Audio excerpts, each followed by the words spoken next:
Yurtuguz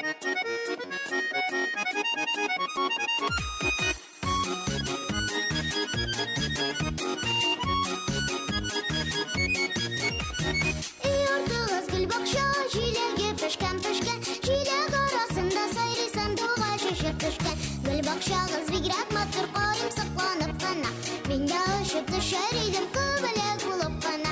Gül bakşağız